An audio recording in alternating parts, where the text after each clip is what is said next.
कलाम मुक़द्दस में से हमारे लिए आज की तिलावत रसूलों के अमाल उसका 10वां बाब उसकी 24वीं से 35वीं आयत तक। और दूसरे दिन वो उठ के उनके साथ रवाना हुआ और याफा से कई भाई उसके साथ हो लिए। फिर दूसरे दिन वो कैसरिया में दाखिल हुए और कुरनेलियुस अपने रिश्तेदारों और दिली दोस्तों को जमा करके उनकी राह देख रहा था।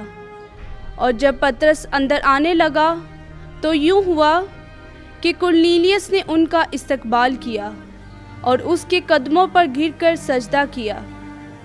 लेकिन पतरस ने उसे उठकर कहा, खड़ा हो, मैं भी तो इंसान ही हूँ। और उससे बातें करता हुआ अंदर गया और बतेरे लोगों को इकट्ठा पाया। तब उसने उनसे कहा, तुम जानते हो कि किसी यहूदी को गैर से सोबत रखना या उसके यहाँ जाना मकरूह अमर है, मगर खुदा ने मुझ पर जाहिर किया कि मैं किसी आदमी को नाजिस या नापाक ना कहूँ, इसलिए कि मैं तुम्हारे बुलाने पर बेतामुल चला आया हूँ। अब मैं पूछता हूँ कि तुमने मुझे किस बात के लिए बुलाया है? कुरनेलियुस ने कहा, इस वक्त पूरे 4 रोज़ हुए कि मैं 9वीं घड़ी के करीब घर में दुआ कर रहा था, और देखो एक शख्स चमकदार पोशाक पहने हुए मेरे सामने आ खड़ा हुआ और कहा, ए कुरनेलियुस, तेरी दुआएं सुनी गई हैं और तेरे सदकात खुदा के हुजूर याद हुए हैं।